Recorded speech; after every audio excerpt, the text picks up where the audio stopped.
नमस्कार, जी न्यूज देख रहे हैं आप। मैं हूं अदिति त्यागी। तो देश के 5 राज्यों के नतीजे आने में अभी भले ही वक्त हो, लेकिन हम आपके लिए लेकर आए हैं महा एग्जिट पोल। जी हां, 5 राज्य पश्चिम बंगाल, आसाम, केरल, तमिलनाडु और पुदुचेरी में विधानसभा चुनाव का समर पूरा हो चुका है।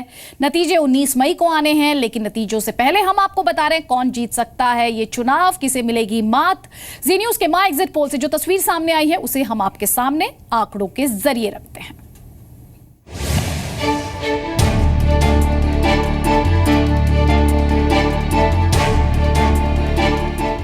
19 मई को 5 राज्यों में हुए विधानसभा चुनावों के नतीजे घोषित होंगे। उससे पहले महा एग्जिट पोल में हम आपको जनता के फैसले का मूड बता देते हैं। जो सबसे बड़ी बात सामने आ रही है वो है महा एग्जिट पोल के नतीजों में बीजेपी के लिए महा खुशखबरी। असम में सभी एग्जिट पोल्स ने कहा है कि वहां बीजेपी की सरकार बनना करीब करीब तय है। असम में बीजेपी की विजय पताका लहराने को है। बीजेपी को बड़ी जीत मिल रही है। एग्जिट पोल्स के नतीजे बता रहे हैं कि कांग्रेस के हाथ से असम निकल चुका है। असम में कांग्रेस पिछले 15 वर्षों से राज कर रही है, लेकिन महा एग्जिट पोल की माने तो इस बार जनता ने बीजेपी को राज्य में राज करने के लिए चुना है। असम के लोग कांग्रेस की कार्यकाल में काफी अशांति में थे, तो इससे बाहर निकलने के लिए लोगों ने मन तय किया थे और उसी हिसाब से परिवर्तन के लिए, विकास के लिए लोगों ने बीजेपी पक्ष में अपना मतदान दिया।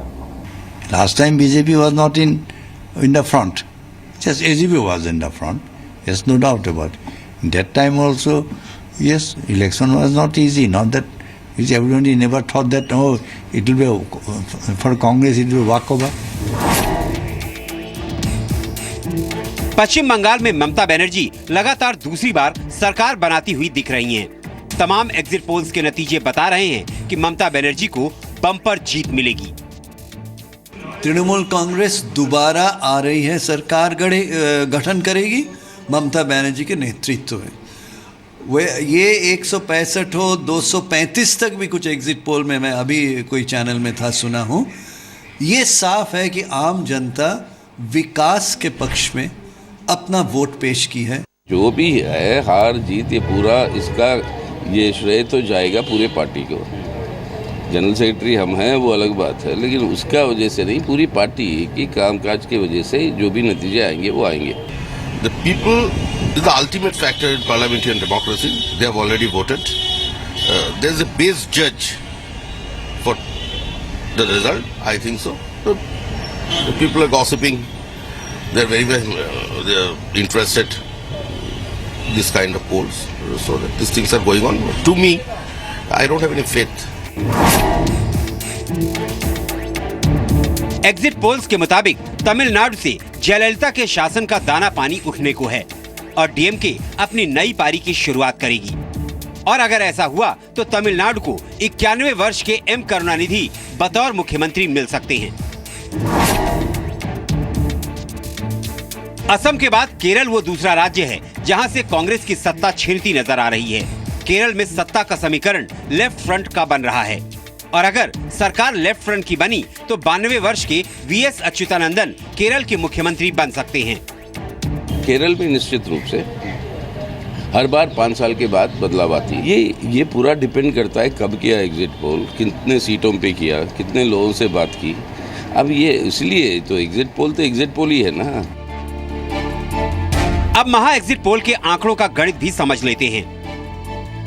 महा एग्जिट पोल के नतीजों के मुताबिक बीजेपी और सहयोगियों को असम में 126 में से 80 सीटें मिलने का अनुमान है, जबकि कांग्रेस और उसके सहयोगी सिर्फ 32 सीटों पर ही सीमित रहेंगे। वहीं एआईयूडीएफ को 11 सीटें और अन्य के खाते में 3 सीटों का अनुमान लगाया जा रहा है। यहाँ पर आपको पिछली बार के चुनावी नतीजों की भी जानकारी होनी चाहिए।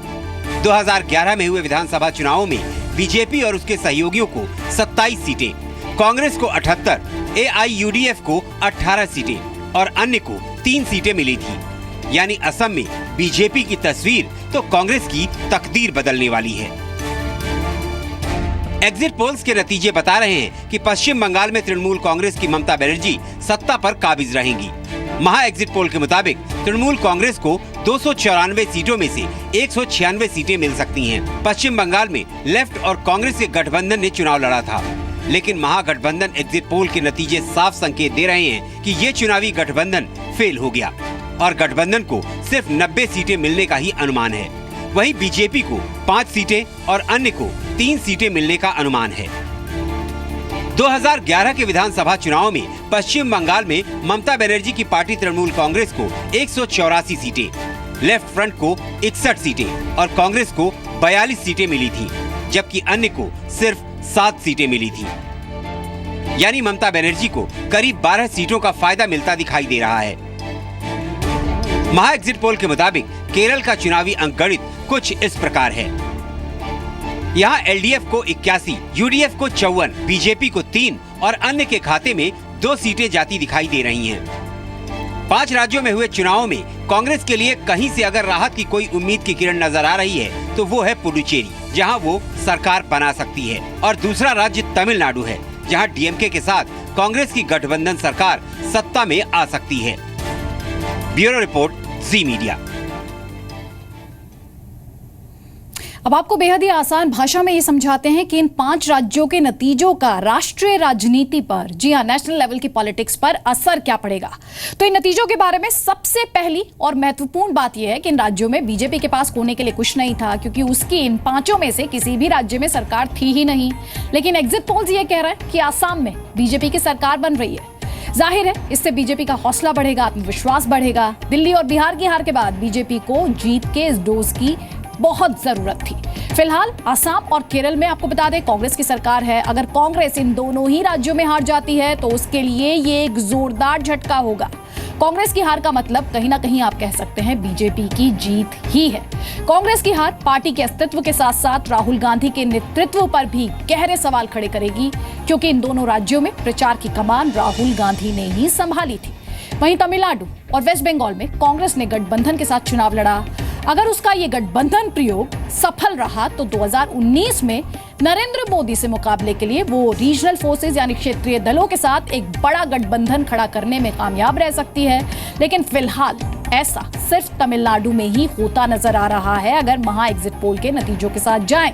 आसाम की जीत देश भर में बीजेपी के विस्तार के लिहाज से बेहद अहम, क्योंकि अगर आसाम बीजेपी के लिए पूर्व का प्रवेश द्वार, जी हाँ, पूर्व का प्रवेश द्वार या आप इसे कह सकते हैं गेट टू ईस्ट बन जाता है तो भविष्य में बीजेपी पश्चिम बंगाल और उत्तर पूर्व के दूसरे राज्यों में भी अपने अस्तित्व को, अपनी पहचान को, अपने वजूद को बढ़ाना चाहे।